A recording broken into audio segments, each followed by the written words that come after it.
Archaeologists from the University of Aberdeen are on the search for the centre of Pictish royal power.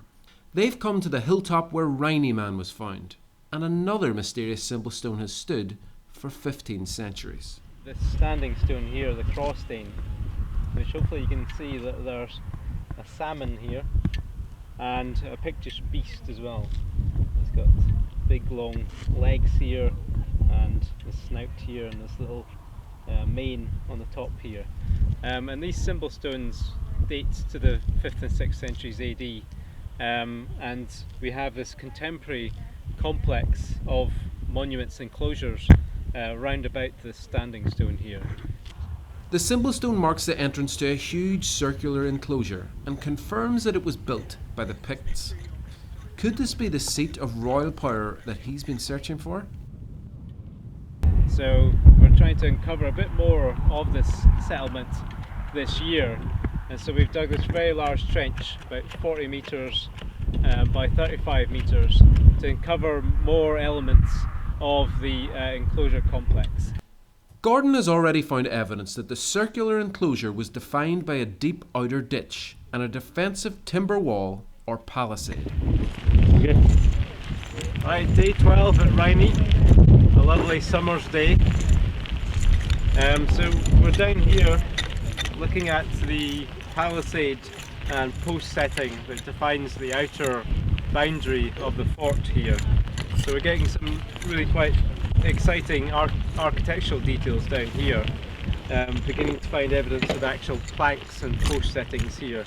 And then just over to my right over here, there's a whole line of post holes, and these seem to respect this outer enclosure here.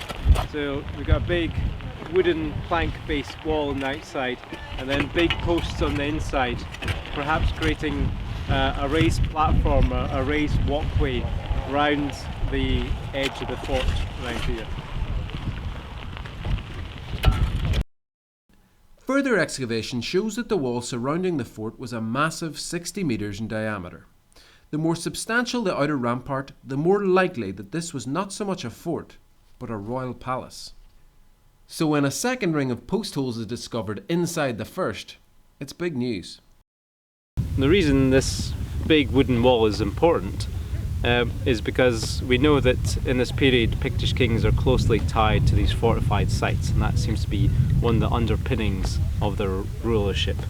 And we've had very few excavations of this scale to actually reveal this important architectural detail, and really the scale of the outer enclosure is really quite staggering at this relatively early phase in the 5th and 6th centuries AD. This discovery turns a simple wooden fence into a monumental double fortification. But was it fit for a king? As Trench Supervisor Dan shows us, artefacts found here appear to suggest so. The finds that we've had this year kind of hint at royal and kind of really high elite status connections. So the first thing I'm going to show you is a piece of late Roman amphora. You can see that there. This is the profile of a big rim sherd from a massive pot which would have held Mediterranean wine and or oil as well.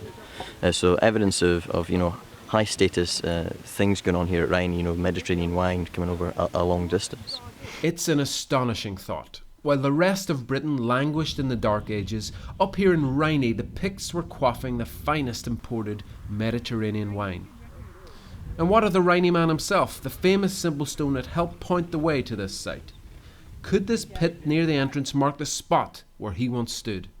So we've got really nice stone packing here, so it's not impossible that this might have held either a big timber or even perhaps a standing stone like Rhynie Man. So you can see some of the stone packing around here, and Grace has removed some more after she planned them.